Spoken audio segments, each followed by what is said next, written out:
The morning of my engagement ceremony smelled like pine resin and cold stone. That detail stayed with me longer than it should have.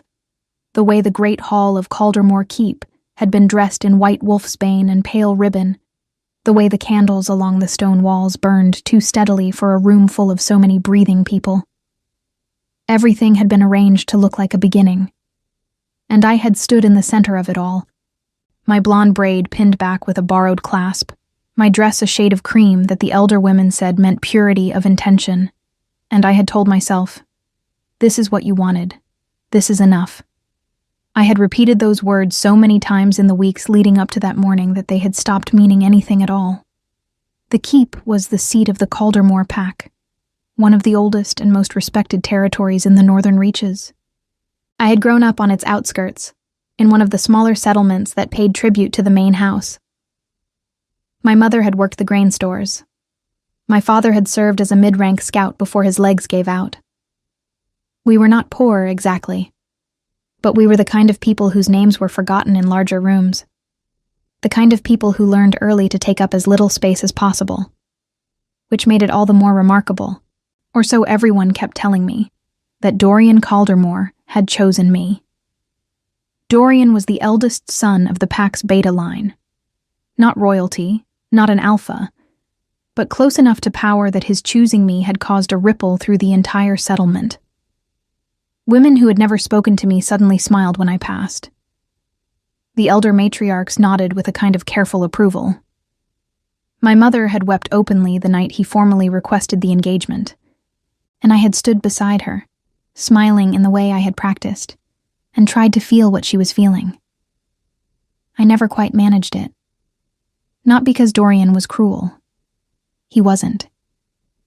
He was tall and broad-shouldered, and had a good laugh, and remembered small things people told him, which is rarer than it sounds. But he looked at me the way a man looks at something he has acquired, with satisfaction, not with longing, with the comfortable certainty of ownership rather than the uncertain ache of love. I told myself it didn't matter. In our world, comfortable certainty was a luxury. Love was a story older women told to make the young ones compliant. And so I had braided my hair and put on the cream dress and walked into the great hall of Caldermore Keep on a cold gray morning in late autumn, and I had told myself, this is enough. The ceremony was simple by pack tradition. An exchange of spoken vows before the elder council, witnessed by the pack, followed by the marking of the bond register, a formal ledger kept by the head elder that recorded every significant union in the territory's history. It was not a magical bond. Not the mate bond that the old stories spoke of, the kind that reportedly split the world in two and put it back together differently. This was a social bond, a legal one, a practical arrangement dressed in ceremony. I stood at the front of the hall beside Dorian and listened to Elder Hess read the words of the old rite. The stone beneath my feet was cold even through my shoes. Somewhere near the back, a child coughed. The candles didn't flicker. And then Dorian spoke. Not his vows. Not the words Elder Hess was waiting for. He turned to me, and he lowered his voice so that only I, and perhaps the three people closest to us, could hear. And he said very quietly and very clearly, "I need you to understand that last night changed things. I won't pretend otherwise in front of everyone. But I also won't dishonor my family by walking away from this today. So we'll go forward, and you'll behave accordingly, and we won't speak of it again." I didn't move. I didn't breathe, not for a long moment. Last night. The words settled into my chest like stones dropped into still water.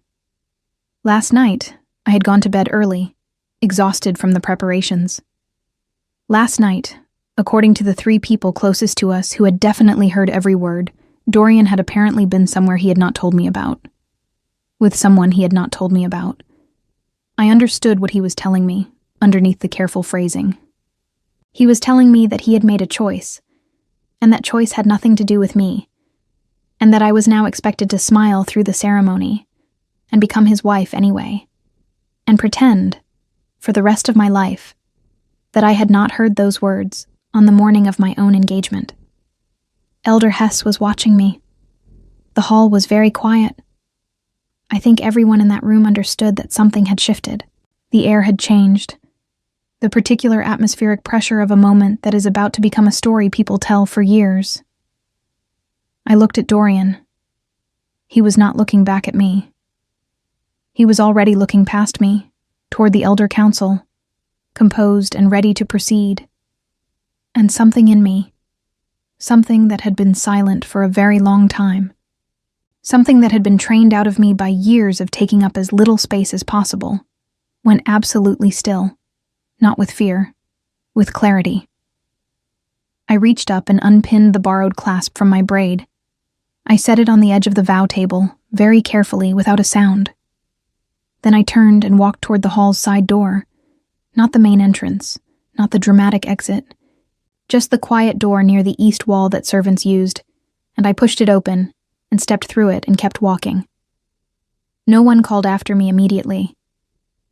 I think the room needed a moment to understand what had just happened. I walked through the corridor beyond the door, through the stone passage that led to the keep's inner courtyard, and then out through the courtyard gate, and onto the narrow path that curved down toward the tree line. The cold hit me properly then. I had no cloak, just the cream dress and thin shoes. But I didn't stop. I kept my chin level and my pace steady, and I did not look back. Behind me, I heard the hall doors open. Voices. A commotion beginning to build. I kept walking. The path wound down through a break in the stone wall and out toward the main road. The long, unpaved stretch that connected Caldermore territory to the broader network of roads that ran through the northern reaches. It was not yet mid-morning. The sky was the color of pewter, low and heavy, threatening rain that hadn't come yet. The trees on either side of the road were bare, their branches dark against the pale sky, and the only sounds were my footsteps on the packed earth and the distant rush of wind through the upper branches. I did not know where I was going. That was the truth I hadn't let myself face yet. Walking away from the ceremony was one thing. Walking toward something was another matter entirely. I had no money on me. No bag, no provisions, no plan beyond the next 10 steps. But the alternative had been to stay, and I had understood, with absolute finality, that I could not stay. I had been walking for perhaps 10 minutes, long enough for the keep to disappear behind the curve of the road and the tree line, when I heard it. The sound was unmistakable. The heavy, rhythmic percussion of multiple hooves on packed earth, moving fast. Not a single rider. A team. Something large. I stepped to the edge of the road without thinking, pressing back toward the tree line to let them pass. The carriage that came around the bend was nothing like the modest transport wagons I was used to seeing on this road. It was black, deeply, completely black, the wood lacquered to a shine that caught even the flat gray light of the overcast sky. The horses were enormous, dark as the carriage itself, and they moved with a synchronized power that made the ground tremble faintly beneath my feet. There were 2 riders flanking the carriage on horseback, both in dark armor marked with a sigil I recognized with a cold shock of recognition, even from a distance. The Iron Wolf's head, split crown above it, the royal crest of the Alpha King's court. The carriage did not slow as it approached. And then, without any warning, it did. The driver pulled the horses back in a sharp, controlled motion, and the great black vehicle came to a stop, perhaps 15 feet from where I stood at the edge of the road. My cream dress completely inappropriate for a cold autumn morning. My hair half undone from the braid. No cloak. No explanation. Standing utterly alone on a road that led nowhere I had planned to go. One of the mounted guards turned his horse and looked at me with the particular expression of a man trying to determine if something is a threat or merely an inconvenience.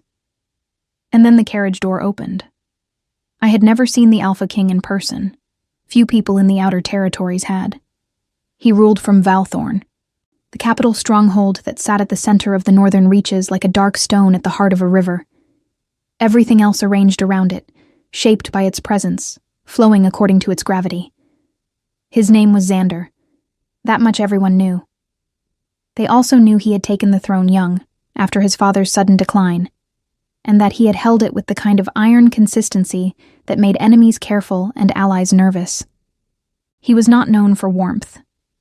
He was not known for patience. He was known for being exactly what the northern reaches needed, and absolutely nothing more. I knew all of this the way you know things you have heard, repeated so many times they stop feeling like information and start feeling like weather. Like something permanent and distant that affects your life without ever touching it directly. Until now. The man who stepped down from the carriage was tall, in the way that reordered the space around him. Broad through the shoulders, dressed in dark leather armor crossed with wide straps. A fur-lined cloak settled over it all with the ease of someone who had worn such things since childhood. His hair was long and braided back, dark as the lacquered wood of his carriage, and his face was exactly what the stories had failed to prepare me for. Not handsome in the careful, arranged way that men like Dorian were handsome. Something rawer than that. Blue eyes that caught the flat light and somehow made it sharper. A jaw that held tension the way stone holds cold. A small scar along one cheekbone, old and pale. He looked at me with an expression I couldn't immediately read. Not surprise. Not the polite confusion of a man who has encountered an inconvenient stranger on a road.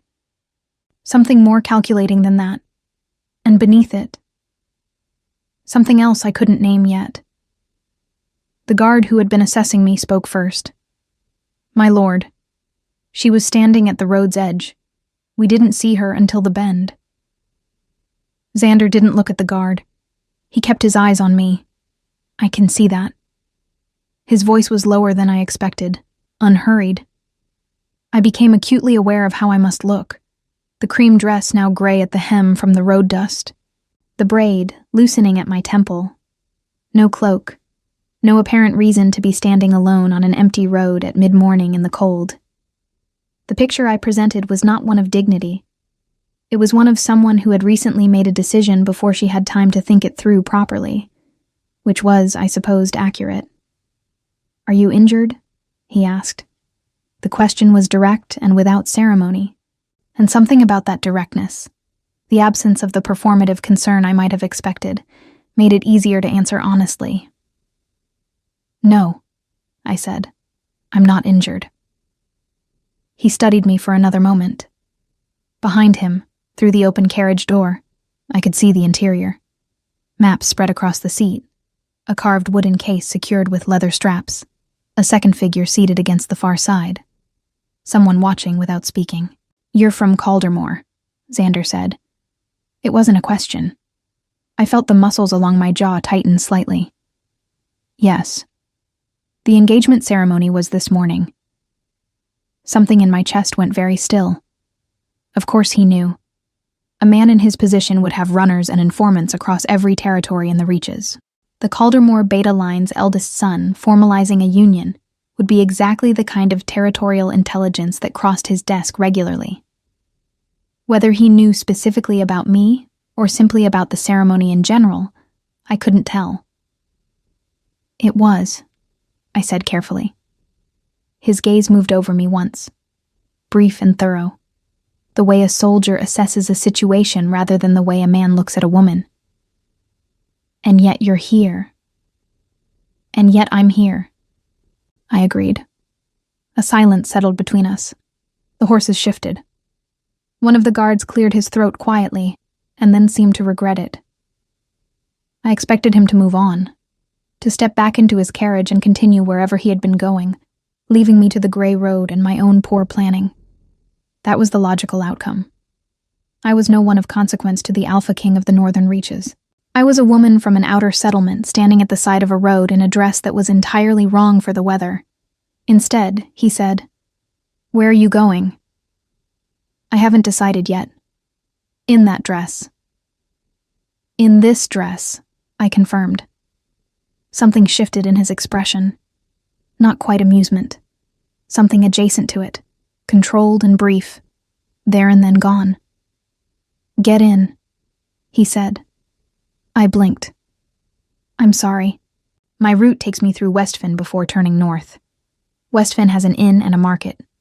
You'll be able to find clothing and provisions there." He turned back toward the carriage door with the unhurried manner of someone accustomed to decisions being final.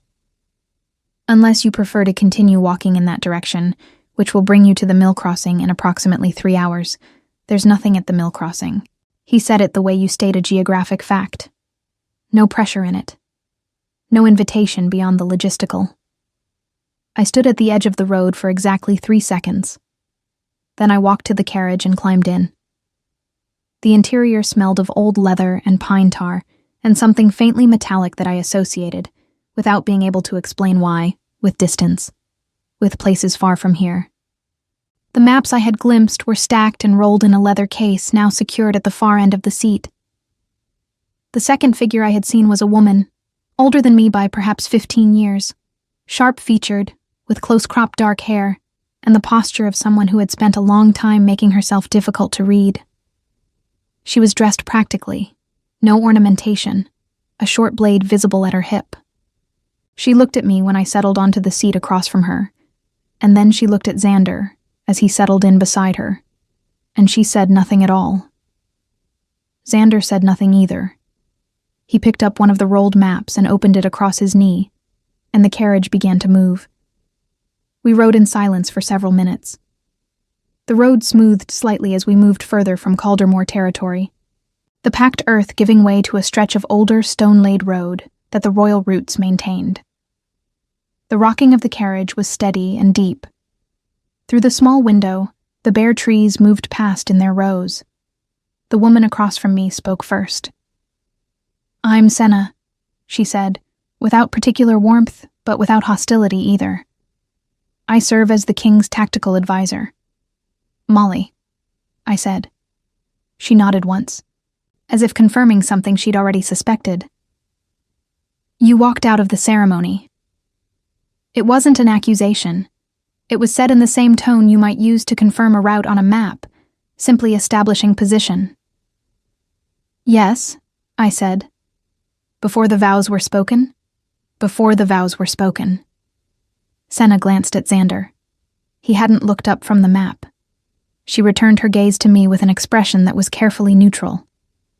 "That will cause difficulty for you," she said, "in Caldermore specifically. Walking away from a beta line engagement before the vows creates a formal social breach. They'll document it." "I know," I said. "And you walked anyway." "I walked anyway." She considered this. Then she said in the same even tone, "Good." I didn't know what to do with that word. I filed it away and kept my hands folded in my lap and looked out the window at the passing trees. It was Xander who spoke next, still without looking up from the map. "How long were you engaged to Caldermore's son?" 4 months. "And before this morning, did you intend to go through with the ceremony?" The question was precise enough to be uncomfortable. I answered it honestly because something about the directness of this carriage, this silence, these two people who had not offered me false comfort or meaningless condolences, made dishonesty feel inappropriate. "I intended to accept what the ceremony would give me," I said. "I don't know if that's the same as intending to go through with it." He looked up from the map then. Those blue eyes settled on me with a focus that made the air in the small carriage feel denser. "It isn't," he said. Then he returned to the map. We reached Westfin as the first drops of rain finally arrived, tapping against the carriage roof in a slow, irregular rhythm. The town was larger than I had expected, a proper market settlement with 2 main streets and a stone inn at their crossing, smoke rising from its chimneys, the smell of baked bread and horse and wet cobblestone mixing in the damp air. Xander's carriage drew every eye on the street. People stopped. A man dropped his market basket. 2 women near the inn door pressed back against the wall with wide eyes, recognizing the sigil on the carriage door. The Alpha King of the Northern Reaches did not appear to notice, or if he noticed, he had long since decided it wasn't worth attending to. Senna stepped out first, and I followed, and Xander came last, the fur-lined cloak settling around his shoulders as he stood in the rain without apparent discomfort. He spoke briefly to the innkeeper, who appeared in the doorway with the frantic deference of a man who had not expected this particular morning. A room was arranged. Provisions. A dry cloak from the inn's lost and found stores. Wool, charcoal gray, slightly too large, which made it warm in the useful rather than decorative sense. I stood in the inn's small entrance hall, the borrowed cloak over my arm, and I understood that this was the logical end of the arrangement. West Fen. Provisions. A place to begin again from. Xander crossed the hall toward me and stopped at a distance that was correct for a king speaking to a stranger. He looked at me with that same unreadable expression he had worn on the road. "Valthorn's court convenes in 6 days," he said. "I need a record keeper. My last one left the position 3 weeks ago." He paused. "It's a working role. It pays fairly. It requires discretion and the ability to be in rooms full of difficult people without losing your composure." He held my gaze, steady and unhurried. "You walked out of a Beta Line engagement ceremony in front of an elder council without losing your composure," he said. "That's relevant experience." The rain tapped against the inn's small windows. I looked at this man. This king I had never expected to meet. On a road I had never expected to be on. On the morning I had walked away from the life everyone around me had decided was enough. And I felt something I hadn't felt in 4 months of engagement preparations and borrowed clasps and cream dresses. I felt like myself. "When do we leave?" I asked. Valethorn was nothing like I had imagined. I had imagined something severe, something cold and deliberately forbidding, the way powerful things present themselves to discourage approach. I had pictured walls like cliffs and corridors like tunnels, and the particular silence of a place that has learned to make people feel small on purpose. What I found instead was controlled enormity. A stronghold so large it had its own internal weather. Warm in the great halls where fires burned in hearths wide enough to stand inside. Cold in the outer corridors where the stone hadn't been touched by heat in decades. Damp near the lower archives where the walls wept faintly in the autumn chill. The ceilings in the main wing were vaulted high enough that sound traveled strangely. Voices arriving a half-second after they should. Footsteps echoing at unexpected angles. I spent my first 2 days getting lost. Not dramatically. Not the panicked, disoriented lost of someone in genuine trouble. Just the quiet, incremental lost of someone learning a space that is considerably larger than any space they have occupied before. I would turn left when I meant to turn right. Emerge into a courtyard I hadn't known existed. Find myself standing at the top of a staircase, looking down into a wing I hadn't been shown. Senna, who had been assigned to orient me during the first week, seemed to find this mildly entertaining in the way that very competent people sometimes find the early struggles of others. Not with cruelty, but with the particular patience of someone who remembers being new to something and chose not to pretend otherwise. "The East Wing is older than the West," she told me on the second morning, walking beside me through a corridor lined with narrow windows that looked out over the training grounds below. The layout makes no sense, because 3 different builders worked on it across 2 centuries, each one assuming the previous person's logic would be obvious to everyone. She paused. "It wasn't obvious to anyone. You'll stop getting lost by the end of the week."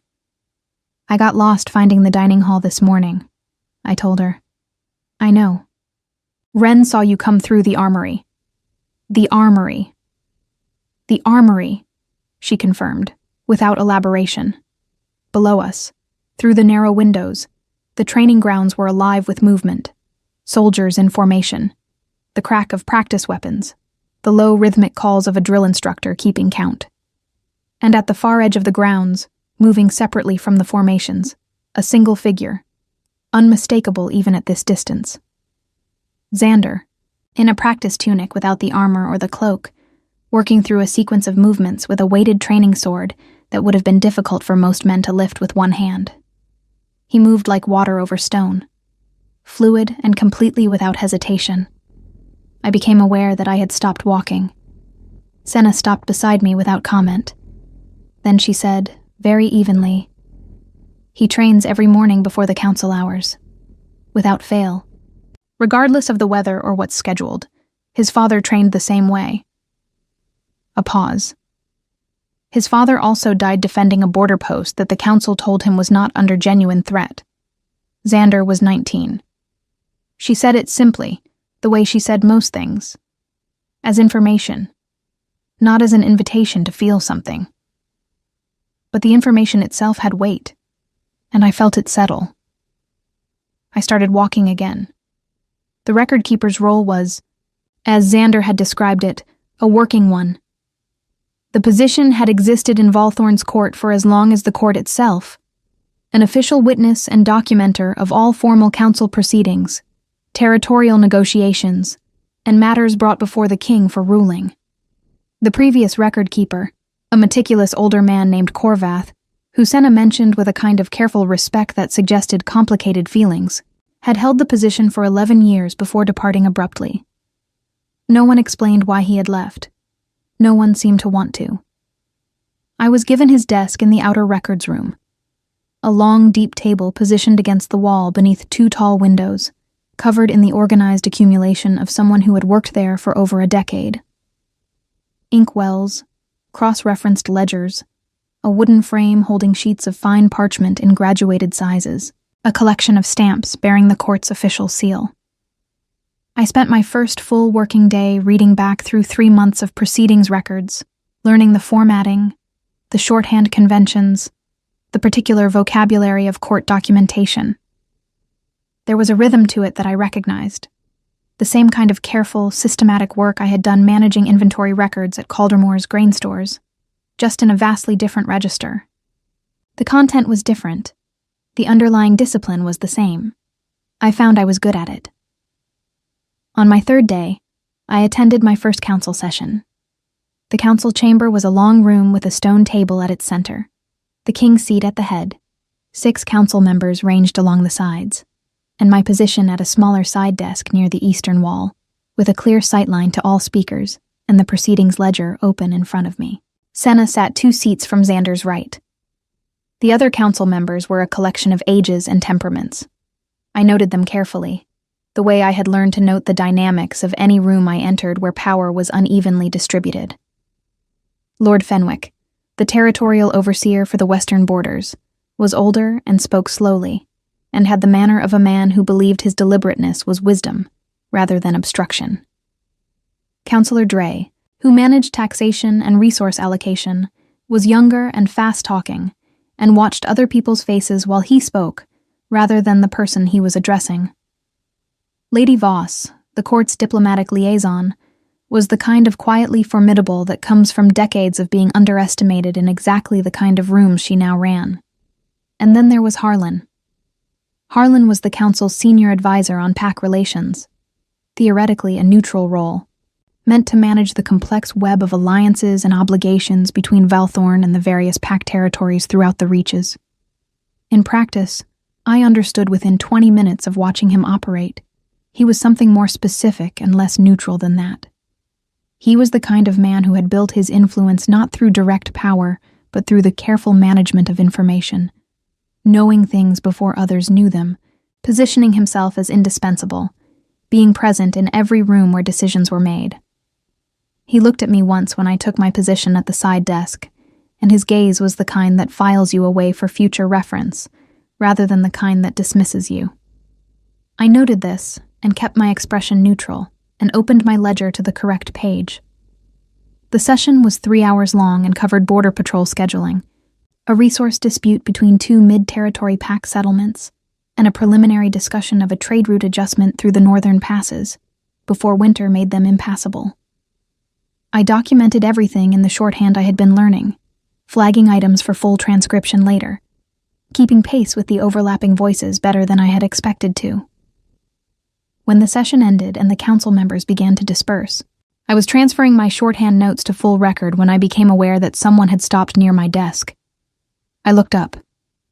Xander was standing at a slight distance, not crowding the desk, not positioned in a way that suggested anything other than a brief stop on the way to somewhere else.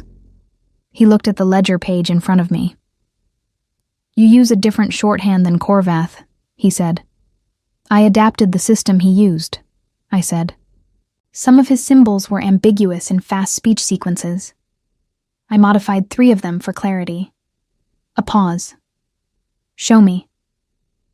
I turned the ledger toward him and indicated the 3 modified symbols, explaining the logic of each change briefly. He studied them with his arms crossed, head slightly bent, reading with the focused attention of someone who genuinely processes what they read, rather than scanning for highlights. "That one is better," he said, indicating the second modification. "The other 2 are different, not necessarily better. Keep them consistent so the archive remains readable." "Of course," I said. He straightened and moved toward the door. Then he stopped, without turning back. "You didn't miss a single exchange in the Border Patrol discussion," he said. "Fenwick talks over himself when he's uncertain. Most record keepers lose the thread." He left before I could respond. I sat with that for a moment, then turned back to my transcription. 2 weeks into my time at Valethorn, I met Wren. He was one of Xander's senior guard captains, broad and dark-haired, with a face that was built for seriousness, but defaulted, when off duty, to something much more approachable.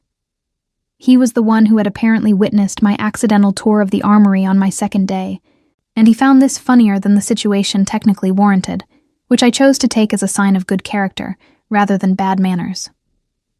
Wren introduced me to the informal geography of the court. Not the official layout I was learning with Senna, but the living one, where the kitchen staff gathered in the late afternoon, and the conversations were honest, which corridors the council members used when they wanted to avoid each other, where the narrow window on the 3rd floor of the West Wing offered the only view of the mountains to the north, on clear mornings before the clouds came in. "You're settling in faster than most," he told me one evening, when I had joined the small group that gathered in the kitchen's back room after the evening meal. Wren, 2 of the younger guards, and a woman named Petra, who managed the Stronghold's household stores and had the energy of someone who had been awake since before the sun and intended to stay awake long after it. "I've been invisible in rooms before," I told him. "You learn to read them." He considered this. "Xander noticed you in the council session," he said. "Not the way he notices problems. The other way." I kept my expression neutral. He commented on my transcription method. "He commented on your transcription method," Wren repeated, in the tone of a man repeating words back to demonstrate they don't mean what the speaker is pretending they mean. Petra, without looking up from the inventory she was tallying, said, "He hasn't commented on a record keeper's transcription method in 11 years of council sessions."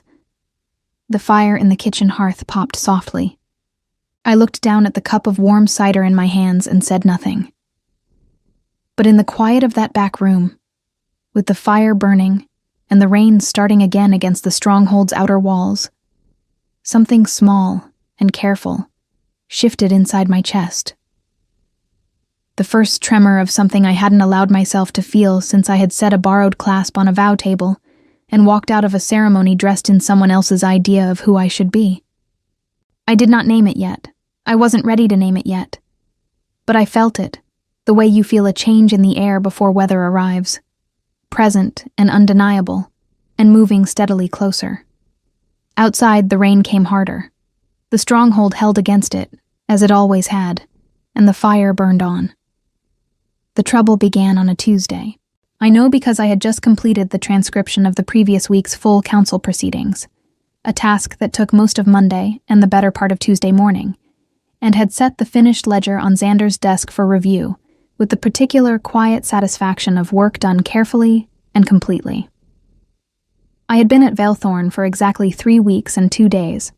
I had stopped getting lost. I had learned which council members arrived early to sessions, and which arrived precisely on time as a power statement. I had learned that Senna drank her tea without anything added, and that Wren preferred his mornings silent until he had been awake for at least an hour, and that Petra kept a jar of dried herbs above the kitchen stores that she claimed was for cooking, but which Wren quietly informed me was actually for headaches, of which Petra suffered many, most of them named Fenwick. I had also learned, in the careful and indirect way you learn things about people who do not offer themselves easily, certain things about Xander. That he read late into the night. The light under his study door was visible from the corridor until well past midnight most evenings. That he had a habit, during long council sessions, of turning a small carved piece of dark wood between his fingers when he was thinking. Never when he was speaking, only when he was listening. That he spoke to the kitchen staff by name and remembered details about their families, which surprised me until Wren told me that Xander had grown up spending more time in the working parts of the stronghold than the ceremonial ones, because his father had believed that a king who didn't know his own house was a king governing an idea rather than a place. That when he looked at me, which happened with an increasing regularity I was trying very hard not to read into, he looked at me the way he looked at the maps on his desk, with full attention, as though what he was looking at mattered, and he intended to understand it properly. I was trying very hard not to read into that either. And then, on that Tuesday, Harlan stopped me in the corridor outside the records room. He was alone, which was unusual. Harlan generally moved through the stronghold with at least one associate nearby, not guards, but the particular type of constant companion that signals a person who prefers witnesses to conversations they can later characterize however they choose. Alone, he seemed smaller somehow, though no less careful. "Molly," he said, with the warm familiarity of someone practicing warmth. "How are you finding the role?" "It suits me," I said. Good. He fell into step beside me, which I hadn't invited but couldn't easily prevent without making a point of it. Corvath was a hard act to follow, of course. 11 years. He knew this court the way most people know their own homes. "I found his records very thorough," I said, which was true, and committed me to nothing. "He was thorough," Harlan agreed. "Also, occasionally, perhaps too thorough. There are records in that archive that document things better left undocumented. Proceedings that were resolved quietly, for everyone's benefit." A pause, calibrated carefully. "I imagine you've come across some of those." I had. 3 days earlier, going back through older proceedings to understand the history of a current border dispute, I had found a series of records from approximately 4 years ago, sessions that documented a significant territorial negotiation between Vilethorn and 2 of the Outer Pack settlements. The records were complete and precise in Corvath's hand. They also clearly showed that certain resource allocations from that negotiation had been reported to the settlements as one figure and recorded internally as another. The difference between those 2 figures, sustained over 4 years, amounted to a considerable sum directed into accounts I didn't recognize. Accounts that, when I had carefully cross-referenced them against the taxation ledgers Dre managed, appeared to connect to 2 names. One of them was Harlan's. I had not yet decided what to do with this information. I had not yet spoken to anyone about it. I had simply noted it, cross-referenced it twice to be certain, and sat with the weight of it while I thought carefully about what it meant and what it required of me. Standing in the corridor now, with Harlan beside me, and his warm, careful voice suggesting that some records were better left unexamined, I understood that he knew I had found it. "I've been working primarily with recent records," I said, keeping my voice level and my pace unchanged. "The older archives are well organized but extensive." "Of course," he said. "No need to spend too much time in them. The current proceedings are what matter after all." He stopped walking, which meant I stopped too, and he looked at me with the particular expression of a man who is offering something while appearing to offer nothing. "You're well regarded here, Molly. In a short time, you've established yourself. It would be a shame for complications to arise, misunderstandings about records, about context, about the judgment of someone still learning the court's complexities." The threat was dressed well. It wore its good clothes. I looked at him steadily. "I appreciate the guidance," I said. He smiled, satisfied. "Of course. We all want you to succeed here." He walked away. I stood in the corridor for a moment, my hands very still at my sides, and then I went back to the records room and sat at my desk and looked at the far wall for approximately 3 minutes. Then I opened the archive drawer, pulled the relevant ledgers, and began documenting exactly what I had found with the same precision I applied to everything else. I went to Senna that evening. Not to Xander, Not yet. Because I understood that bringing this directly to Xander without being certain of my ground was a risk. I was 3 weeks into this role. I was an outsider, and Harlan had been part of this court for years. I needed someone who knew the court's architecture the way Corvath had known it, who could tell me if what I was seeing was what I thought it was. Senna listened to everything I told her without interrupting. Her expression did not change during the telling, which was either very good or very bad, and I couldn't yet determine which. When I finished, she was quiet for a long moment. "You cross-referenced against the taxation ledgers," she said. 3 times. "And you're certain the account identifiers connect to Harlan. One connects to Harlan directly. The second requires one additional step, a holding account registered under a name I don't recognize, but the withdrawal patterns align with dates I can verify." I paused. "I documented everything. It's all in the records room." Senna stood and walked to the window of her small office and looked out at the dark courtyard below. The night was clear, the first clear night in a week, and the stars over the stronghold were very bright. "Corvath found this too," she said quietly. 4 years ago, when it was happening. I believe he documented it the same way you have." A pause. "And then someone convinced him that bringing it forward would cost him more than staying silent. He stayed silent. And then, 3 weeks ago, he left." She turned from the window. "I think he left because he couldn't stay silent anymore, and he was afraid of what would happen if he spoke." The room was very quiet. "What happened to the settlements?" I asked. "The ones whose allocations were misrepresented?" "They managed," Senna said, with a flatness that told me managing had not been easy. "Reduced resources over 4 years in outer territory settlements means harder winters. Deferred repairs. Children growing up with less than the agreements entitled them to." She looked at me. "It matters. Even when it's dressed in numbers and ledger entries, it matters." "I know," I said. She studied me. "You're going to bring it forward?" "Yes." "Harlan will say you misread the records, that you're new and inexperienced and motivated by ambition. He'll make the story about you." "I know," I said again. "And you're going to bring it forward anyway."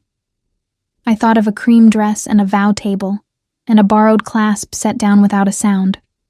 I thought of what it felt like to choose clarity over comfort, even when the comfortable option was right there, arms open, asking nothing of you except your silence. "Yes," I said. Senna looked at me for a long moment. Then she nodded once, the same single nod she had given me in the carriage, the morning this all began.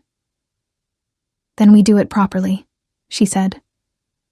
"We do it through the council record, formally and on the official proceedings, so it cannot be buried or dismissed as a private complaint. We request a formal review session." She moved to her desk. "I'll draft the request tonight. Your name goes on it alongside mine. That matters. It needs to be yours, not just mine acting on your behalf." "Both our names," I agreed. "It will not be comfortable," she said. "Harlan has allies on the council. Fenwick almost certainly. Possibly Dre, though Dre is primarily self-interested and may calculate that distancing himself is safer once the review is formally opened." "I know." She looked up from the desk. "Why are you so calm?" I considered the question honestly. "Because I've already done the harder thing," I said. "I already chose the difficult option once, on a road with nowhere to go. This one at least has a desk and good documentation." Something moved in Senna's expression then. Something brief and warm and quickly controlled. "Go get some sleep," she said. "Tomorrow is going to be a long day." The formal review request was submitted to the council the following morning. By midday, everyone in the stronghold knew it existed. By the afternoon, Harlan had submitted a counter-statement, as Senna had predicted, framing the matter as a misreading of complex historical records by an inexperienced appointee with insufficient context for interpretation. By the evening, 3 things had happened. Fenwick had aligned with Harlan, loudly and in a corridor where he knew he would be overheard, which told me exactly what Senna had expected it to tell her. Dre had gone very quiet and begun spending time near the taxation archives reviewing his own documentation, which told Senna what she had suspected about his calculation. And Xander had called me to his study. I stood in front of his desk in the evening lamplight, the carved bookshelves behind him. The maps he was always working with rolled aside for once, his full attention on me in the way it sometimes was, complete and still and difficult to look at directly. "You found the discrepancy," he said. "Yes." "And you documented it and brought it forward through the formal record?" "Yes." He was quiet for a moment. The small piece of carved wood was in his hand, turning slowly, the way it did when he was thinking. "Harlan has been on this council for 9 years, he said. "He has alliances throughout the reaches. Bringing this forward formally creates a significant disruption." "I know," I said. "You were warned off it." "Yes." "And you came forward anyway." I met his eyes. "The settlements those resources belong to had 4 hard winters because of what's in those ledgers," I said. "The disruption to this council is considerably less significant than that." The carved wood went still in his hand. He looked at me for a long moment. That focused, complete attention that I had stopped trying not to feel and simply allowed to be what it was. "Sit down, Molly," he said, and his voice was different. Not the king's voice. Something beneath that, something that lived in the same place as the light under the study door at midnight, and the names of kitchen staff remembered without effort. Something that had been building slowly for 3 weeks and 2 days, through council sessions and corridor conversations, and the particular gravity of 2 people in the same space, learning to see each other clearly. I sat down, and he began to tell me what he intended to do. The formal review session was set for 3 days after the request was submitted. Those 3 days moved the way time moves before something significant. Stretched in the middle and compressed at the edges, the ordinary hours feeling both endless and insufficient. I slept poorly, but woke clear-headed. I ate at the kitchen table with Ren and Petra and the usual informal gathering, and the conversations were careful around the edges, in the way that conversations become when everyone knows something is coming, and no one is certain of the outcome. Ren didn't ask me if I was afraid. He asked me if I needed anything, which was a more useful question, and which I appreciated. Petra put dried herbs in my tea one morning without comment. I didn't ask which ones. I drank it and felt marginally better and thanked her, and she shrugged in the way that meant of course without requiring the words.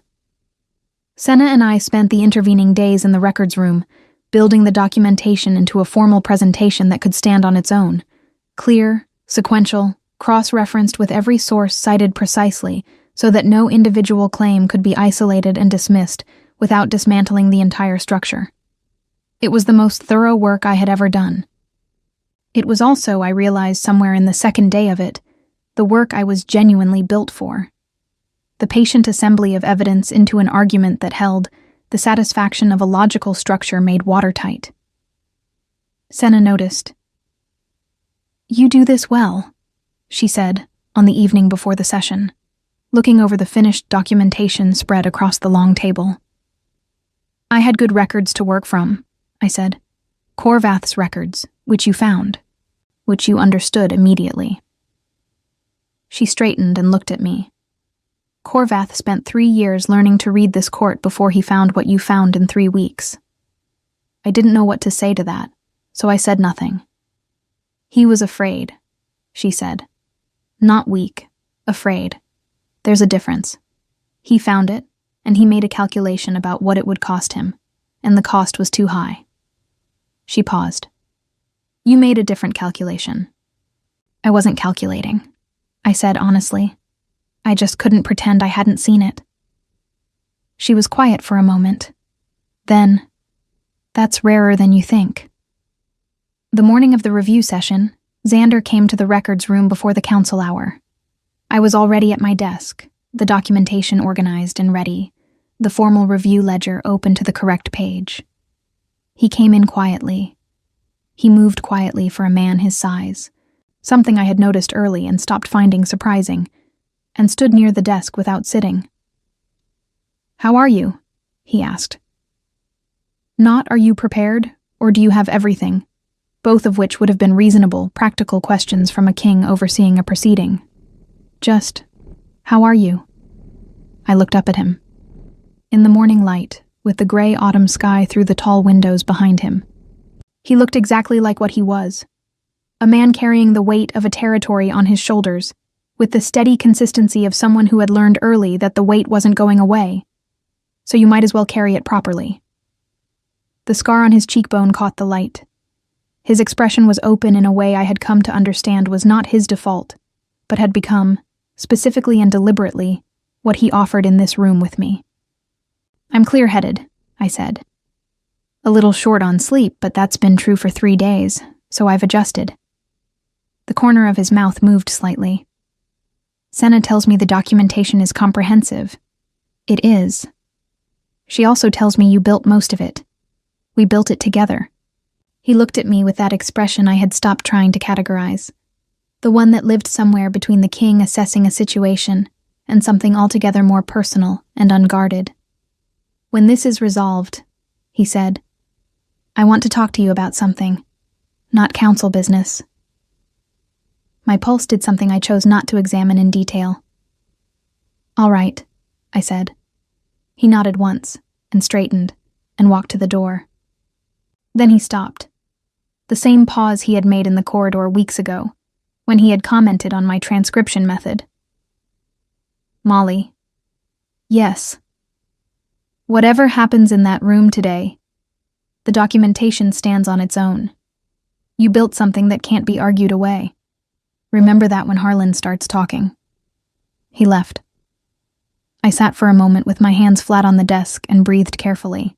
Then I picked up the documentation and walked to the council chamber. Harlan was already seated when I arrived. He looked at me across the length of the stone table with an expression of composed confidence. The expression of a man who has been in difficult rooms before and has always found a way through them. He had brought his own documentation. A counter-analysis prepared by someone with careful handwriting I didn't recognize, full of technical language about archival interpretation methodology and the particular complexities of multi-generational record-keeping in large court systems. It was well assembled. I noted this without alarm. I had expected it. Fenwick sat at Harlan's end of the table with his deliberate, weighty manner and the careful neutrality of someone who has already made his decision and is waiting for the moment to deploy it. Dre sat in the middle, his usual fast-talking energy contained to the point of stillness, watching everything with the calculation I had come to recognize as his constant mode. Lady Voss sat at Senna's end of the table with her quiet, formidable presence, her hands folded and her expression giving nothing away. She had said nothing directly to me about the review request, but the morning after it was submitted, she had stopped by the records room briefly and looked at my desk and said, in the tone of someone noting a geographic fact, "The outer settlements have been underfunded for 4 years. The people there know it. They don't know why." And then she had left. I had understood what she was telling me. Xander sat at the head of the table. He did not look at me when I took my position at the side desk. He looked at the room with the steady, contained attention of a king opening a proceeding that matters. "This session is formally opened," he said. "The record keeper will document all exchanges. We are here to review a formal concern raised regarding the allocation records of the West Fen Thornhallow territorial negotiation, years 4 through 8 of this reign." He paused. "All parties have submitted documentation. We will proceed through the evidence in the order it was submitted. No one will speak over another. No one will address the record keeper directly during proceedings." This last line was said without looking at Harlan, which was somehow more pointed than if he had. Harlan's composed confidence flickered, very briefly. The session lasted 2 hours and 40 minutes. Harlan presented his counter-analysis with the smooth fluency of long practice, the technical language, the framing of my reading as inexperience, the suggestion that what looked like discrepancy was in fact a legitimate and documented internal accounting practice that predated the negotiation in question. He was good. He was very good. And then Senna began cross-referencing his counter-analysis against the original documentation, line by line, and the technical language started showing its edges. The internal accounting practice he cited did not appear in any official court record prior to the negotiation period in question. The account identifiers he claimed were standard practice had no precedent in any proceedings before year 4 of Xander's reign. The documentation he had submitted, which had appeared thorough, had been prepared in the past 3 days. The ink and the parchment were noticeably newer than anything in the official archive, a detail that Lady Voss noted aloud with the quiet precision of a woman who had been reading documents for 30 years and knew what age looked like. Dre, at this point, asked to submit an additional statement.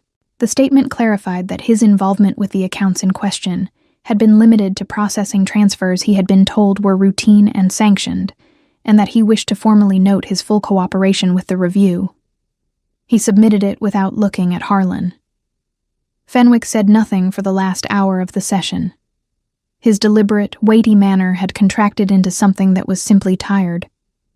Harlan's composure held longer than I expected. He was formidable, and I gave him that.